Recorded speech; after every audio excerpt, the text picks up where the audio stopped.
Assalamualaikum warahmatullahi wabarakatuh. Saya Alika Pinindya Farhani bersama rekan saya Trimulyoto akan mempresentasikan diskusi kami tentang manajemen operasional dan perlindungan SDM.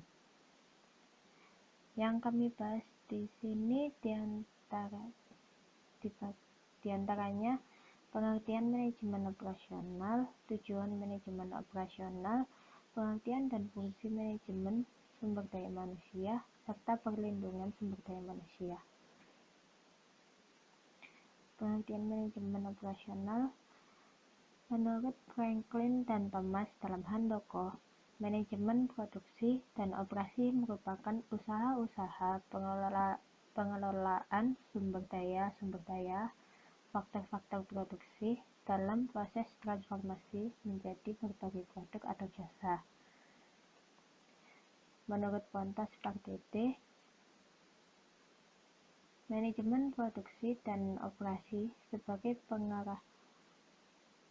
pengarahan dan pengendalian berbagai kegiatan yang mengolah berbagai jenis sumber daya untuk membuat barang dan jasa tertentu, sehingga dapat disimpulkan bahwa manajemen operasional adalah suatu kegiatan untuk mengatur atau mengelola secara optimal atau manajemen pengelolaan sumber daya dalam proses transformasi input menjadi output.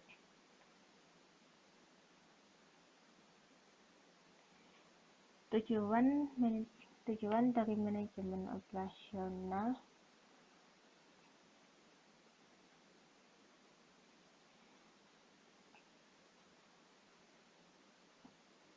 dalam organisasi pelaksanaan manajemen produksi atau operasi bertujuan untuk mengatur penggunaan resource yang ada, baik yang berupa bahan, tenaga kerja, mesin-mesin, dan perlengkapan, lalu sedemikian rupa sehingga proses produksi dapat berjalan dengan efektif dan efisien. Dengan demikian, kita perlu mempelajari manajemen operasional karena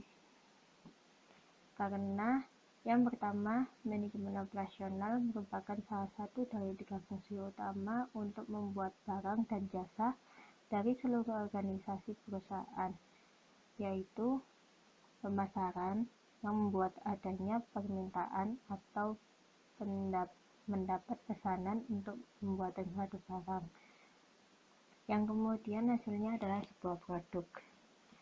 Lalu dan juga keuangan atau akuntansi yang memantau apakah perusahaan berjalan dengan baik, lalu membayar seluruh tagihan yang ditanggung oleh perusahaan serta mengumpulkan uang.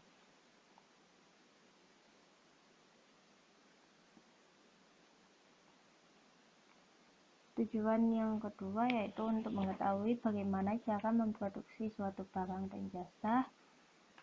Yang ketiga, fungsi produksi merupakan bagian yang paling penting dan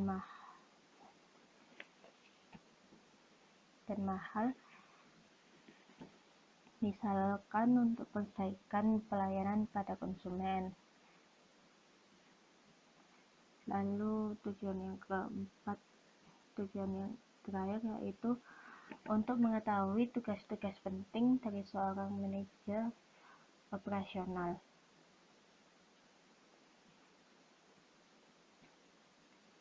Poin ketiga dari diskusi ini yaitu pengertian dan fungsi manajemen sumber daya manusia.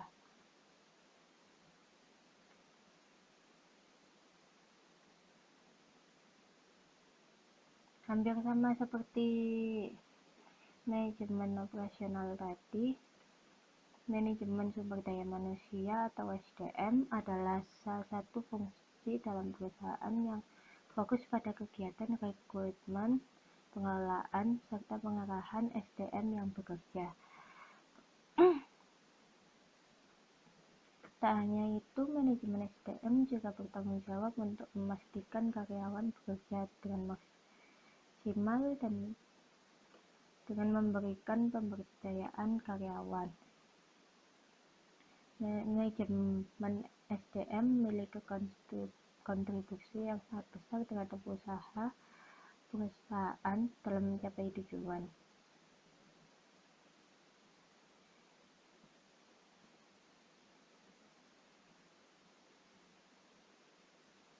Tentunya tidak lepas dari fungsi manajemen SDM yang membuat pengelolaan menjadi lebih mudah.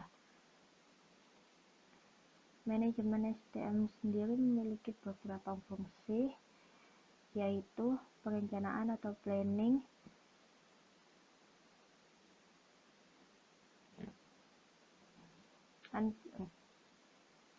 memiliki beberapa fungsi antara lain perencanaan atau planning, yaitu untuk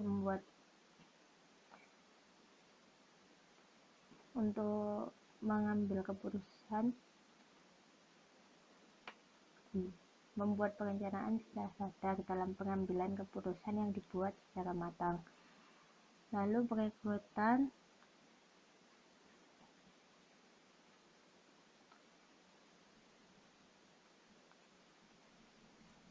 yaitu penarikan tenaga kerja yang sesuai dengan posisi.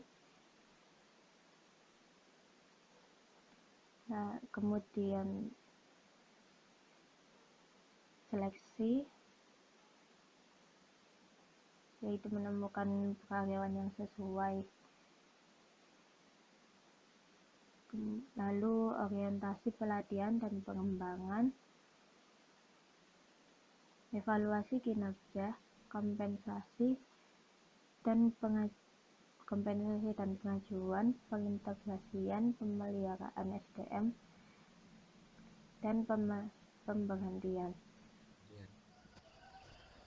Lalu ada perlindungan sumber daya manusia, di mana proteksi SDM adalah kebijakan untuk memberikan perlindungan terhadap pekerja didasarkan pada kenyataan bahwa setiap pekerja menghadapi risiko, baik di dalam maupun di luar pekerjaan.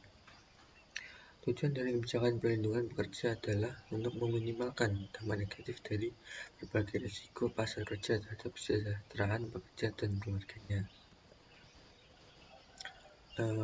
Yang pertama ada beban kerja berlebihan, di mana di sini proteksi SDM sangat berpengaruh bagi pegawai yang beban kerjanya berlebihan.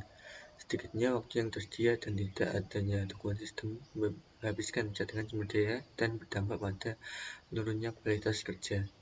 Maka dari itu, apabila pekerja tidak dilindungi risiko-risiko ini berpotensi menurunkan tingkat kesejahteraan pekerja dan keluarganya. Disinilah peran proteksi SDM untuk melindungi para pegawai yang beban kerjanya berlebihan. Menurut Undang-Undang Nomor 13 Tahun 2003 tentang Ketenagakerjaan, Bab 10 tentang Perlindungan, Pengupahan, dan Kesejahteraan, Pasal 68 menyatakan bahwa pengusaha dilarang mempekerjakan anak.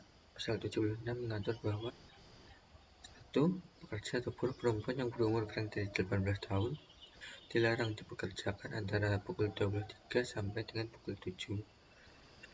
Yang kedua, pengusaha dilarang mempekerjakan pekerja atau buruh perempuan hamil yang menurut keterangan dokter berbahaya bagi kesehatan dan keselamatan kandungannya maupun dirinya apabila bekerja antara pukul 23 sampai dengan pukul 7.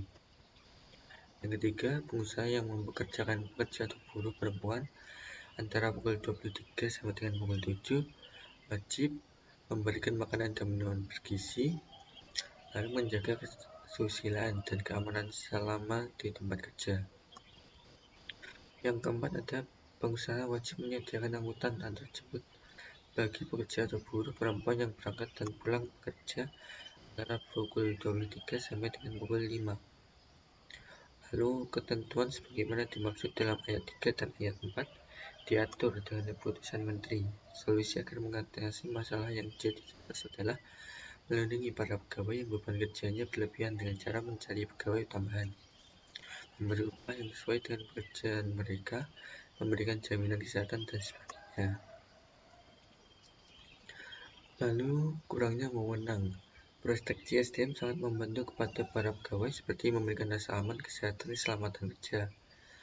Hal ini sangat berhubungan dengan kurangnya wewenang para pegawai di tempat kerja dan berhubungan juga dengan kinerja karyawan yang menurun. Misalnya, tanggung jawab yang harus dipikul namun tidak sertai wewenang dalam mengambil keputusan akan membuat pegawai stres. Misalnya, temu tangan atasan yang berlebihan sampai ke aspek teknis. Dari sinilah proteksi SDM berperan penting seperti memberikan ketenangan, keamanan, dan kenyamanan karyawan, memperbaiki kondisi fisik, mental, dan sikap karyawan, mengurangi konflik, serta menciptakan suasana yang harmonis. Lalu imbalan yang tak memadai. Di sini proteksi SDM, sistem perlindungan berupa kompensasi yang tidak dalam bentuk imbalan, baik langsung maupun tidak langsung, yang diterapkan oleh perusahaan kepada pekerja. Berkaitan dengan individu karyawan, Muhairino 29 menyampaikan bahwa kinerja dalam menjalankan fungsinya tidak berdiri sendiri, melainkan selalu berhubungan dengan kepuasan kerja karyawan dan tingkat besarnya imbalan yang diberikan, serta terpengaruh oleh keterampilan, kemampuan, dan sifat individu. Maka dari itulah imbalan yang tidak memadai sangat berpengaruh turunnya kinerja para karyawan. Disinilah proteksi SDM berperan dengan memberikan jenis bantuan sebagai sarana proteksi. Yang pertama, pemberian imbalan tidak langsung, pemberian jaminan asuransi, pemberian jaminan keamanan karyawan, pemberian tunjangan berupa istirahat kerja, pemberian tunjangan berupa pengaturan kerja, lalu pemberian santunan lainnya. Mungkin terima kasih.